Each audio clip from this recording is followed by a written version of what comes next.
لیکن یاد تو اپنے وطن کی ستاتی تھی. ان کو یہ بھی پتا تھا کہ اللہ نے وحی کے ذریعے بتایا ہوگا کہ الٹیمیٹلی آپ ابراہیمی مسکن کی طرف دوبارہ جائیں گے.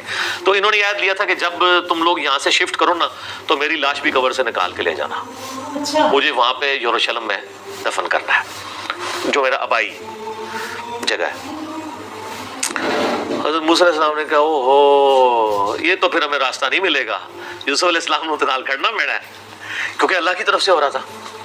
ان کا اچھا ٹھیک ہے جی بتاؤ قبر کی طرف. ان کا جی قبر بھی نہیں پتا ہمیں کیونکہ اس زمانے میں مزار نہیں ہوتے تھے. پوائنٹ ٹو بی نوٹڈ, مزار تو نہیں. اور یوسف علیہ السلام تو بہت بڑی شخصیت ہے, ان کا بہت بڑا مزار ہونا چاہیے تھا وہاں. وزیر خوراک رہے تھے وہ. انہوں نے کہا جی ایک بڑھیا ہے جس کو قبر کا ایڈریس پتا ہے لیکن وہ کہتی ہے کہ موسیٰ کو میرے پاس خود بھیجو, میں اس کے ساتھ نیگوشیشن کروں گی تو جگہ بتاؤں گی قبر کی. حضرت موسیٰ علیہ السلام نے کہا ٹھیک ہے بات کر لیتے ہیں. تو کہا اماں بتا. انہوں نے کہا اس طرح نہیں ہے, مجھے اس کا معاوضہ ادا کرنا ہوگا. حضرت موسیٰ علیہ السلام نے کہا اس کا معاوضہ کیا؟ وہ تو ایکسپیکٹ کر رہے تھے کوئی پیسے, کوئی مال, کوئی بکریاں, کوئی اونٹ, جس طرح اس سے ابھی نے بھی مانگ لیا. انہوں نے کہا جی معاوضہ یہ ہے کہ میں جنت میں تمہارے ساتھ رہوں گی. اللہ. حضرت موسیٰ علیہ السلام کا رنگ فاق ہو گیا, چہرے پہ ناگواری کے اثار آ گئے کہ یہ کیا مانگ رہی ہے, پھر دوسرا یہ میرے اختیار میں بھی نہیں ہے. تو حدیث کے الفاظ ہیں اللہ تعالیٰ نے اسی ٹائم حضرت موسیٰ کو وحی کی کہ آپ کمٹمنٹ کر لیں اس کے ساتھ. اوہ سبحان اللہ, دینے والا تو اللہ ہے نا جی. بے شک ایسے ہی ہے. موسیٰ علیہ السلام نے کہا ٹھیک ہے. ٹھیک ہے. اس لیے حضور نے اس عرابی کو کہا او یار تو سے تو بڑی اچھی رہ گئی, یعنی تو مجھ سے جنت میں میرا پڑوس مانگ لیتا, تو نے مانگی تو دنیا کی چیز مانگی. دنیا کی چیز مانگی. جس طرح کہ صحیح مسلم میں آتا ہے کہ ایک صحابی تھے ربیہ, نبی علیہ السلام کو وضو کروایا کرتے تھے. اچھا سبحان اللہ. ایک دن سمندر رحمت جوش میں آیا, فرمایا سل ربیہ, ربیہ کیا مانگتا ہے. وہ بھی تیاری کر کے بیٹھے تھے. انہوں نے کہا یا رسول اللہ جنت میں آپ کا پڑوس. ہو سکتا ہے اس واقعے کے بعد یہ ہوا ہو, انہوں نے یہ بات سنی ہوئی ہو, اہم ممکن ہے, یہ میری اسیسمنٹ ہے. تو آپ فرمایا اور بھی کچھ مانگ لیں. ان کا نہیں یا رسول اللہ اس کے بعد تو مجھے کچھ نہیں چاہیے. تو آپ نے فرمایا پھر کثرت سجود سے میری مدد کر, یعنی اللہ کی عبادت کر کثرت کے ساتھ, میری شفاعت بھی تیرے کام آئے گی, الٹیمیٹلی تجھے جنت میں میرا پڑوس مل جائے گا انشاءاللہ تعالی. انشاءاللہ اللہ ہمیں بھی نصیب کرے. بلکہ آپ لوگوں کے لیے خوشخبری, بخاری مسلم میں حدیث ہے کہ ایک صحابی ہے, ان کا یا رسول اللہ قیامت کب آئے گی. آپ نے فرمایا کہ کوئی قیامت کے لیے تو نے تیاری بھی کی ہے. تو اس نے کہا یا رسول اللہ میں تو بس موٹے موٹے دین پہ چلتا ہوں, فرائض پورے کرتا ہوں, کوئی ایکسٹرا نفلی باتیں میرے پاس نہیں ہے. ہاں میں اللہ اور اس کے رسول سے محبت کرتا ہوں. تو آپ نے فرمایا پھر اللہ اور اس کا رسول تمہارے ساتھ ہوں گے. حضرت انس بن مالک کہتے ہیں کہ اسلام لانے کے بعد رسول اللہ کے کسی فرمان سے ہمیں اتنی خوشی نہیں ہوئی جتنا اس فرمان سے ہوئی کہ جو اللہ اور اس کے رسول کے ساتھ محبت کرتا ہے اللہ اور اس کا رسول قیامت والے دن اس کے ساتھ ہوں گے, یعنی اسے بھی پڑوس مل جائے گا. اور پھر حضرت انس بن مالک کے الفاظ ہیں بخاری مسلم میں, اے اللہ میں اللہ سے, اس کے رسول سے, حضرت ابو بکر عمر سے محبت کرتا ہوں. گو میرے اعمال ابو بکر عمر والے نہیں ہیں, لیکن یا اللہ مجھے بھی اپنا اور اپنے محبوب کا ساتھ قیامت والے دن نصیب فرما. آمین. ہم بھی دعا کرتے ہیں کہ گو ہمارے اعمال بھی صحابہ اور اہل بیت والے نہیں ہیں, تب بھی اللہ تعالیٰ محض اپنی رحمت سے, اپنے نبی علیہ السلام کی شفاعت سے ہمیں ان مبارک ہستیوں کا پڑوس قیامت والے دن نصیب فرمائے. آمین ثم آمین. اچھا تو اب وہ بڑھیا نے کہا کہ جی میں آپ کو پتہ بتاتی ہوں. اب وہ بڑھیا جناب ان کو ایک تالاب کے اوپر لے آئی. اچھا حدیث کے الفاظ ہیں وہ تالاب بھی بالکل سبز ہو چکا ہوا تھا, یعنی بہت پرانا تالاب تھا, کوئی اتنا یوز میں بھی نہیں تھا, کوئی سمجھ لیں آج کل جس طرح کیچڑ والا کوئی جوہڑ ہوتا ہے. اس نے کہا جی اس پانی اس کا تالاب کا باہر نکلوائیں, اس تالاب کو خشک کریں. تو تالاب خشک کیا گیا, تو اس کی بیسمنٹ کے اندر اس نے نا ایک جگہ لوکیٹ کی کہ یہاں پہ آپ کھودیں, یہاں پہ ان کی قبر ہے. اے دسو کسی لبنی سی, اس زمانے علم غیب ہی نہیں سی ہوتا, نہیں تو لب جانا. ٹھیک ہے, تو بزرگوں کہتے ہیں نا علم غیب ہے, وہ جب تک اللہ نہ بتائے تو پیغمبر کو بھی نہیں پتا چلتا. تو خیر وہ قبر کھودی, اور حدیث کے الفاظ ہیں کہ انہوں نے حضرت یوسف علیہ السلام کا جسد انور نکالا, تو پھر بنی اسرائیل کے لیے جو ہے نا راستہ بالکل واضح ہو گیا, پھر وہ اپنے سفر پہ چل پڑے. تو یہ حدیث ہے جس میں حضرت یوسف علیہ السلام کا جسد انور وہاں پہ شفٹ کرنے کی بات ہے. لیکن اس حدیث کے اندر ایک اشکال بھی ہے, میں اس کو کلیئر کر دوں. اس حدیث میں الفاظ ہیں کہ حضرت موسیٰ علیہ السلام نے کہا وَاسْتَخْرِجُوا عِظَامَ یوسف، یوسف کی ہڈیوں کو یہاں سے نکالو۔ اس کی وجہ سے بعض لوگ یہ کہتے ہیں کہ جی یہ تو حضرت یوسف علیہ السلام کا تو جسم معاذ اللہ سلامت نہیں تھا، وہ تو ہڈیاں شفٹ کی گئی ہیں۔ شیخ البانی رحمہ اللہ تعالی سلسلہ احادیث صحیحہ میں لکھتے ہیں کہ میں بڑا عرصہ پریشان رہا کہ ہمیں تو صحیح احادیث کی روشنی میں یہ بات پتہ ہے، ایون قرآن سے بھی اشارہ ملتا ہے، میں بعد میں بتاتا ہوں آپ کو، کہ انبیاء کے جسموں کو مٹی نہیں کھاتی ہے، تو یہ کیسے ہو سکتا ہے کہ یوسف علیہ السلام کے ہڈیوں کا ڈھانچہ وہاں پہ ہو؟ تو کہتے ہیں میرا مسئلہ حل ہوا جب میں نے سنن ابی داؤد میں وہ حدیث پڑھی نا، حضرت تمیم داری نے کہا یا رسول اللہ صلی اللہ علیہ وآلہ وسلم آپ یعنی کھڑے ہو کے خطبہ دیتے ہیں تو میں آپ کے لیے ایک ممبر نہ تیار کروا دوں جس پہ آپ بیٹھ کے تھوڑی دیر آرام کر لیا کریں۔ تو اس میں پتہ کیا الفاظ ہے؟ وہ کہتے ہیں یحمل عظامک، اس ممبر پہ آپ اپنی ہڈیاں رکھ سکیں، ہونا تو چاہیے تھا جسم رکھ سکیں۔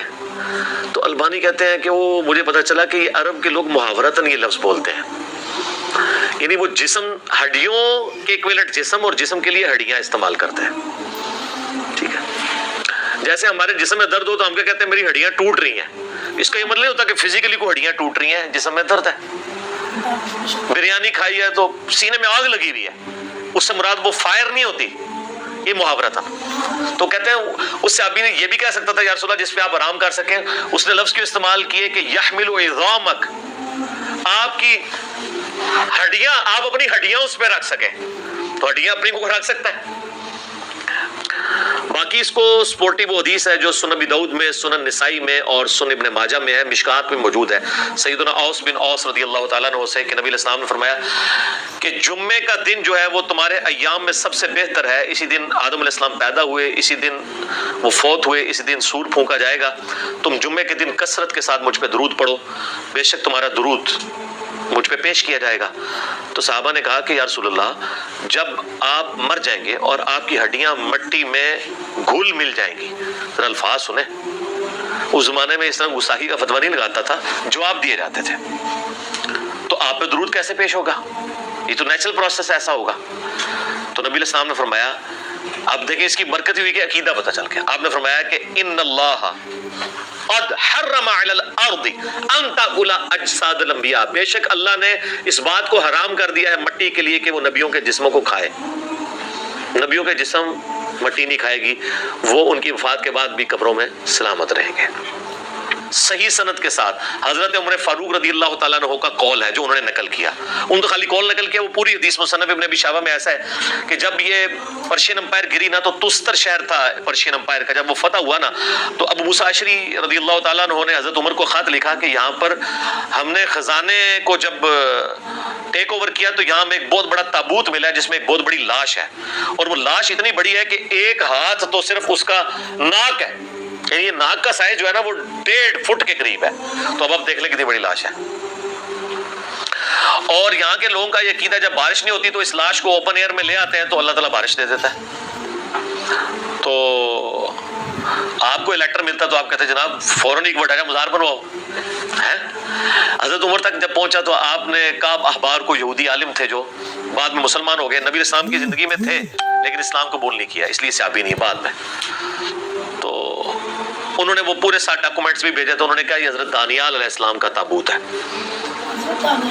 تو پھر حضرت عمر نے خط لکھا کہ راتوں رات 13 قبریں کھودو، اچھا ایک نہیں 13، تاکہ پتہ ہی نہیں چلے کس میں دفنا ہے، نامعلوم جگہ پہ، اور راتوں رات ان کو دفن کر دو۔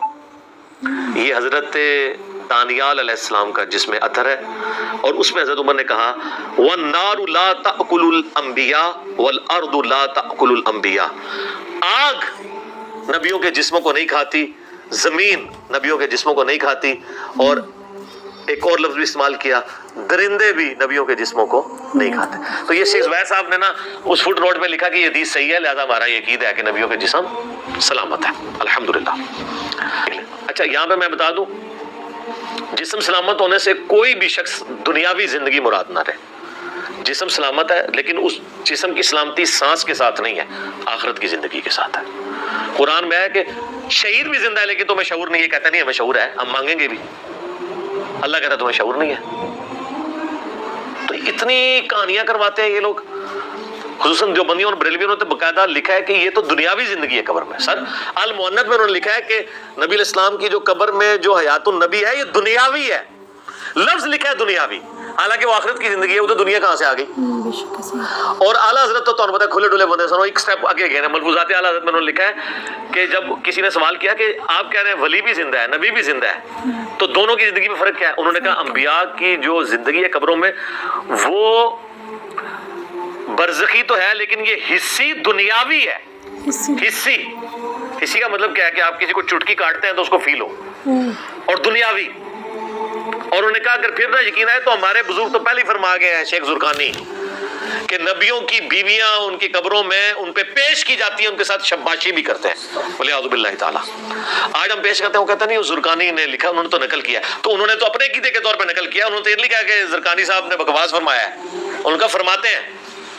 ٹھیک ہے, تو فضائل حج میں شیخ زکریا کاندلوی نے فضائل درود میں فضائل مال کا ایک چیپٹر ہے, اس میں انہوں نے لکھا ہے فضائل فضان سنت میں الیاس قادری صاحب پاپا جانی جو ہے دعوت اسلامی والے تبلیغی جماعت نے, دونوں نے لکھا ہے کہ 555 ہجری میں نبی علیہ السلام کی وفات کے 500 سال کے بعد جب شیخ احمد رفاعی قبر رسول پہ حاضر ہوئے, انہوں نے عربی میں شعر پڑھے, یا رسول اللہ جب میں مصر میں تھا تو میں روح کو بھیجتا تھا آستان اقدس پہ حاضری کے لیے. کوئی اپنی روح اس طرح بھیج سکتا ہے؟ مجھے بتائیں. بالکل بھی. اب جسموں کے ملاپ کی باری آئی ہے تو اپنا دست اقدس قبر سے باہر نکالیے, میں اس کو بوسہ دوں. تو کہتے ہیں 90,000 لوگوں کی موجودگی میں ہاتھ مبارک باہر نکلا اور شیخ احمد رفاعی نے بوسہ دیا, اور ان میں شیخ عبد القادر جیلانی کا نامی بھی ذکر کیا جاتا ہے کہ وہ بھی یہ منظر دیکھ رہے تھے. حالانکہ شیخ عبد الجیلانی کو بیچاروں کو پتہ بھی نہیں ہوگا میرے ساتھ کیا منصوبہ انہوں نے کر دیا. میں کہتا ہوں نہیں, بڑی بدبختی ہے کہ وہ منظر دیکھ رہے تھے, انہوں نے خود ہاتھ نہیں چوم لیا, میں انجینئرنگ کر لگا. ٹھیک ہے, اور سارے 90,000 بدبخت نے کہ نبی علیہ السلام کا ہاتھ مبارک باہر نکلے ہے تو ظالمو تسی کیوں نہیں چومیا؟ بالکل ایسے ہی ہے. اور حضور کے اخلاق سے یہ چیز بعید ہے کہ آپ علیہ السلام جو ہے ایک کو چموا دیں اور باقیوں کو محروم رکھیں. ایک بار جو تو جناب باہر آیا سی پھر سارے نو ہی زیارت کرنی چاہیے سی, چومنا چاہیے سی. سب کہانی جھوٹ ہے, سب کہانی صحیح ہے. یہ ہاتھ کبھی سیدہ فاطمہ کے لیے نہیں نکلا, کبھی اماں عائشہ کے لیے نہیں نکلا, کبھی حضرت عمر کے لیے نہیں نکلا.